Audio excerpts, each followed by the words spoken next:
Good morning, children. I hope you all are staying safe at home. I am your chemistry miss. I am going to teach chemistry. In the previous class, we already completed lesson 1, periodic classification of elements. I hope you all are gone through that one. Then, now I am going to start lesson 2, chemical bonding. In chemical bonding, atom plays an important role. With atom only, it is converting compound and molecule. Why it is converting compound and molecule? Because an individual atom cannot be stable for no longer. That's why it is going to convert compound or molecule. So, atoms are not stable. To attain its stability, to make a bond with other atoms to make a new compound. So after making a compound, the compounds are very stable. So in this compound, why it is very stable? So atoms are arranged in the shells based on the octet rule. Why octet rule? Octet rule is nothing but of in the outermost shell, that is valency shell. When it is filled 8 electrons, the atoms will be very stable. That's why it is sharing of electrons with other atoms to make a bond. So that octet rule is very important for the making of bond, chemical bond. Here atoms are arranged in the shells K, L, M and N. And in these shells their valencies are the first shell K. It can contain only 2 electrons. The next one is L. It has 8 electrons. Then M shell. It can occupy only 18 electrons. And then the last one is N shell.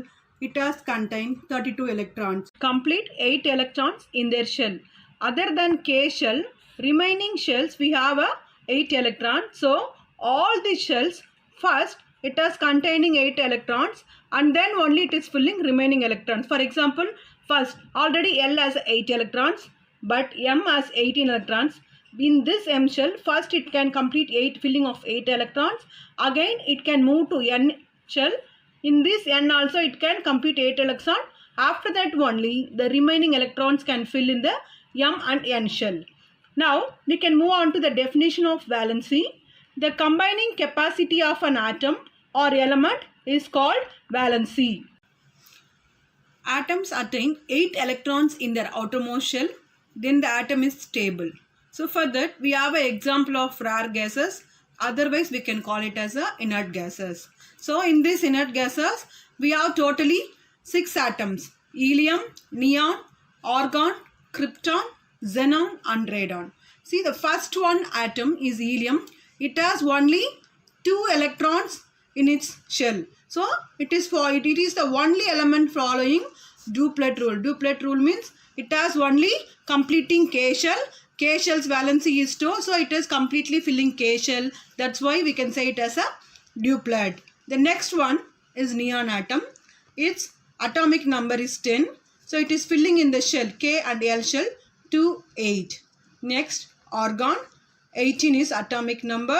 It is filling 2, 8, 8. You can see the remaining atoms also. So all those elements are filling 8, 8 in the last shell. Then only it is, we can say it as a octet rule. When it is attained octet rule, these are stable one. So we already know rare gases won't react with any other atom or whatever it may be, whatever the condition. That's why we are saying when the atoms attaining octet rule, it is very stable. So these are very stable in nature. Next, why we need chemical bonding? Because the atoms or elements both are same. Either you can say it as an atom or elements. To attain stability, we need chemical bonding. Definition of chemical bond. A chemical bond may be defined as the force of attraction between any 2 atoms in a molecule to maintain stability. Here we are going to discuss types of chemical bonds. The first one is electrovalent or ionic bond.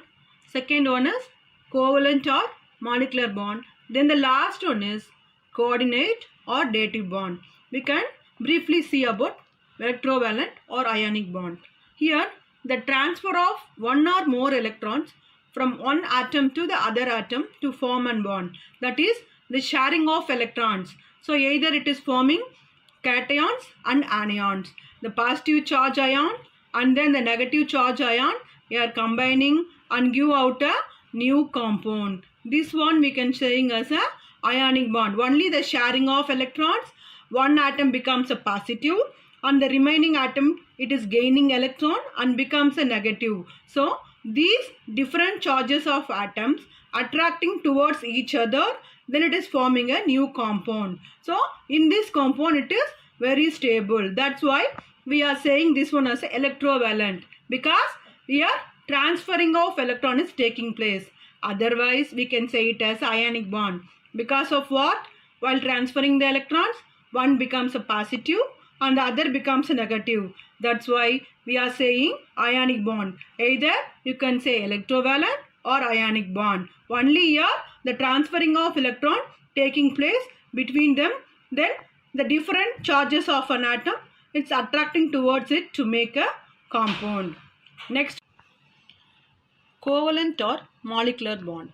Sharing of 1, 2 or 3 pairs of electron between two atoms to form a bond. Either it may be a same atom or else it can be possible for a different atoms. So here we are sharing 1, 2 or 3. We can say it as a one covalent bond, double covalent bond, triple covalent bond. So sharing of electrons between the atoms, either it may be 1, 2 or 3 pairs of electron, not a single electron. Here the pairs of electron sharing, so that we are saying this one as a covalent or molecular bond. Why we are saying molecular? Here it is taking place two atoms, not a single atom, because pair. Here it mentioned pair, so that we are saying as a molecular bond. Next, coordinate or dative bond. Here the shared electron pairs are contributed by only one of the combining atoms. This bond is known as coordinate bond. Actually for this one, no, the atoms are combining with different atom. Here what is happening, when the atom is A is combining with atom B, so what is happening, it is giving a product AB. But here what is happening, the pairing of electrons, after pairing also it has a remaining extra electrons.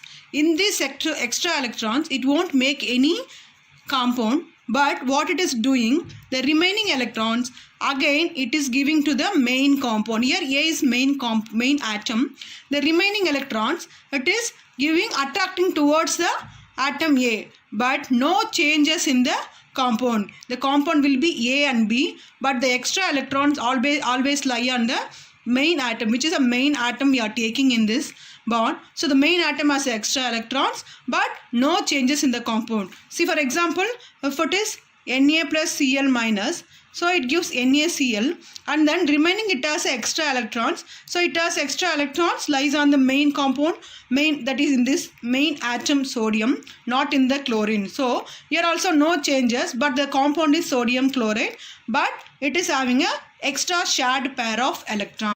Now we are going to discuss the different bonds. First we are going to discuss electrovalent bonds. So here atoms of metallic elements have 1, 2 or 3 valency electrons, can lose electrons, they form cations. Yes, because for the electrovalent bond, transferring of electron taking place. For that, first only the metallic elements. We know already all the metallic elements readily lose electrons to form a positive ion. That one we are saying as a cation. For example, here I am taken sodium. Sodium atom, it is losing one electron and then it becomes sodium ion. Its valency is 1.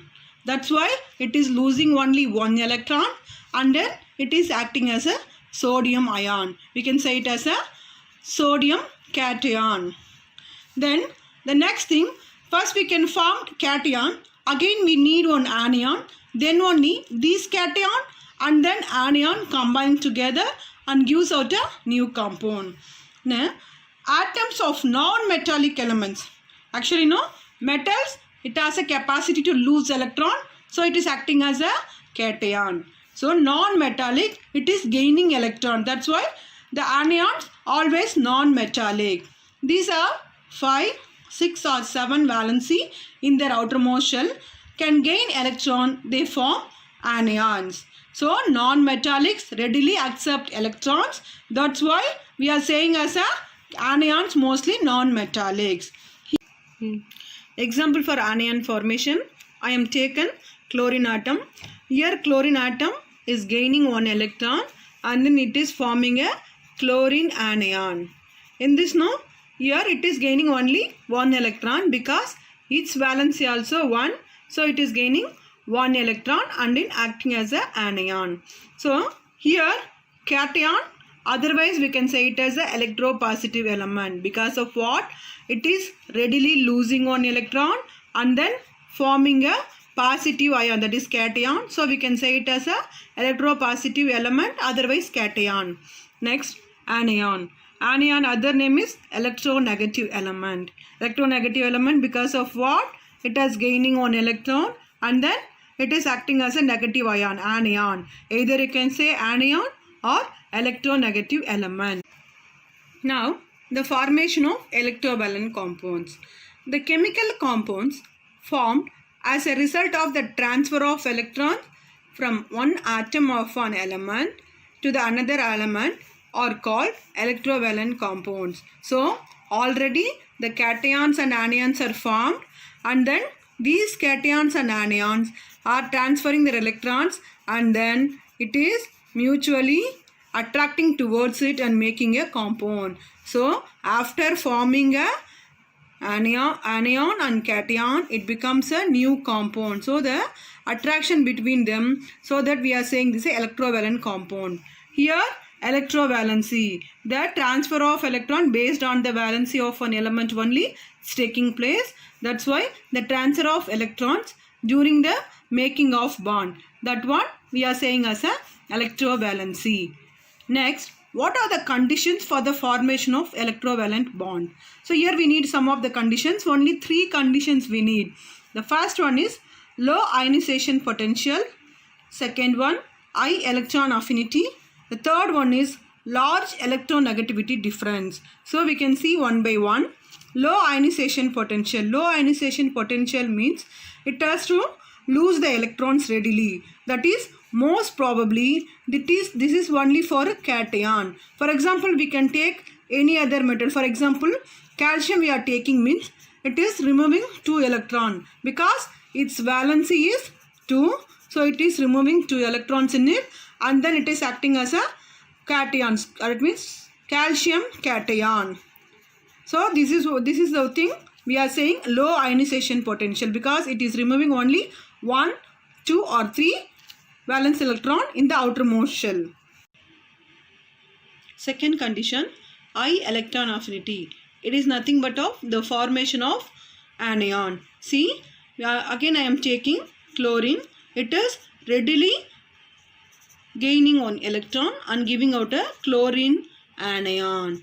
Because of what? It has a high electron affinity towards electron. So electron affinity means it is readily accepting electron. That's why high electron affinity. We already know the group 17, that is halogen family, has a high electron affinity.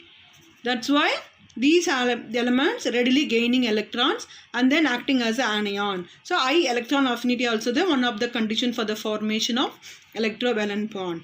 Then the last and final is large electronegativity difference. That is nothing but of the electronegativity difference is first it is forming cation. The next step it is forming anion because the releasing electron from the cation is gained by the anion. Then only the bond formation is taking place. So large electronegativity difference. See, for the cation and anion, the energy level of removing electrons difference and then electronegativity. For the cation, the electronegativity is 0 because that only it is removing electron. For the anion, the electronegativity is positive. That is, it is readily accepting electrons. That's why it is forming an anion. So the difference between the large electronegativity difference, this difference only making one as an cation, another one as a anion. So that is a difference, that is electronegativity difference. Then only it is readily make a new compound. Here some of the example. Cesium. Cesium is an element. It's a most electropositive element in a group 1. So it is a most electropositive element. And then next group 17, that is the halogen family. The halogen is nothing but of fluorine, chlorine, bromine and iodine. These are most electronegative element. That is, it is readily accepting electrons. That's why we are saying these are the most electronegative elements. Next, why are ionic compounds stable? Here, ionic compounds are formed by ions. The electrostatic force of attraction between opposite charges is much higher. It makes the ionic compound stable because the positive ion and then the negative ion, they are attracting towards it because of opposite charge. Then it is forming a stable compound. We cannot break it easily because of the electrostatic force between the atoms is acting on it. That's why these compounds are very stable. Here we have some of the examples for the electrovalent compounds. First one is sodium chloride. Here it is forming Na plus Cl minus. Next, magnesium chloride, Mg2 plus, then Cl, 2Cl minus. Next, Ca2 plus and then O2 minus, that is calcium oxide. Next, potassium bromide, K plus and then Br minus. Calcium chloride, Ca2 plus and 2Cl minus. These are the electrovalent compounds. Here, how the anions and cations formation also I am given.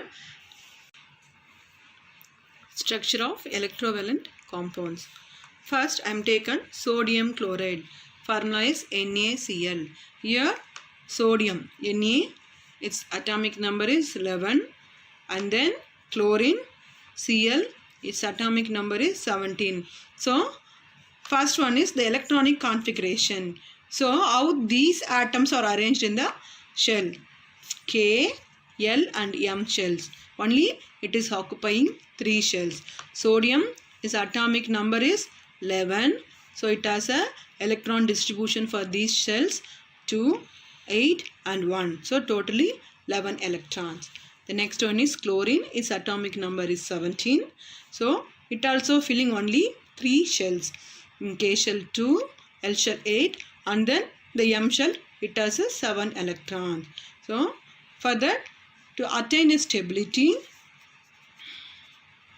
the sodium is giving 1 electron to the chlorine and then it is become a 288. See, here this one was removed. So, 2,8, it is stable. It is following octet rule. And then next, this chlorine is gaining 1 electron from the sodium and then this electronic configuration becomes 288. So, here also it is completing 8 electrons following octet rule. So, it is very stable. For the transferring of electrons, both the elements are attaining stability. That's why their compounds are making. Here the reaction Na, sodium, is losing 1 electron and it is acting sodium electropositive element. So, cation 2,8 is a valency for the sodium ion. Next, the chlorine is gaining 1 electron. So, already the configuration is 287. Then, it is gaining 1 electron. Chlorine anion. So, electronegative element 288. So, for the transferring of electrons, it is attaining 8 electrons in the outer shells. That's why these compounds are very stable. To attain its stability, it is following octet rule to have 8 electrons in their outermost shell. Orbit structure of electrovalent bonding in sodium chloride. Here we are going to discuss how the electrons are transferring in the atoms through the shell. First, I am taken sodium chloride. In sodium, you already know the atomic number is 11 and then the chlorine is 17. So, the electronic configuration 281. See, how these electrons are revolving around the sodium. See, here the first shell K, we have a 2 electrons, and then the next one is L, we have 8 electrons, it is completely filled. The next one is M. M, it has a 1 electron, that is 281 electronic configuration. Next, we can move on to chlorine atom. In this chlorine atom, we have a atomic number 17. So here also it has only 3 shells. K shell, it has a 2 electrons, and then L shell, it has a 8 electrons. So these 2 shells are completely filled, and then the last one shell, M shell, it has only 1, 2, 3, 4, 5, 6 and then 7 electrons. So it wants to attain a stability, it needs one more electron. That's why the one more extra electron from the sodium is given to the chlorine atom. Then it is making a sodium chloride compound. See, here no, this electron is transferred to, that is given out to chlorine. Next, what is happening? This sodium becomes a sodium ion. See, the one electron was transferred to chlorine. Here the next structure is only it has a 2 shells, K shell and L shell. Both the shells are completely filled. So here it is a sodium ion. 2, 8 is a electron distribution in this sodium ion, that is Ne+. Next, this one electron from the sodium, it is attracted towards it. See, already it has a 2 electron in the L shell, K shell, and then 8 electrons in the L shell, and then it has to attain stability. It needs one more electron from other atom, that is sodium atom. It has gained 1 electron. So now it is completely filled, 8 electrons. See here, it becomes a chloride ion. Sodium atom becomes a sodium ion. Chlorine atom becomes a chloride ion. So the transfer of 1 electron is being here. So it has a configuration of 2, 8, 8. See, in these 2 atoms we have a Coulomb force, that is the different sign of atom they are attracting towards it. That force we are saying as a, already we know, electrostatic force, Coulomb force. Both electrostatic force and Coulomb force both are same. Either you can say that one or this one. Next, we need to see the electron dot structure. This is orbital distribution of electrons, how the electrons moving from one atom to another. Now it is represented in the electron dot structure. See, sodium's 1 valency, only we are showing outer shells, not in the interior one, only outer shells. Outer shell it has a 1 valency electron, and then here it has a 7 valency electrons. Then see, the 1 valence electron is shifted to chlorine. Then only it becomes a forming sodium chloride compound. The new compound is sodium chloride. You can do the electron orbit structure for the magnesium chloride. So here magnesium, its valency is 2. So it has to combine 2 chlorine atoms. You can do the electron dot structure also for this magnesium chloride. And then you can do it for calcium oxide also. This is the homework for this class. Thank you, students.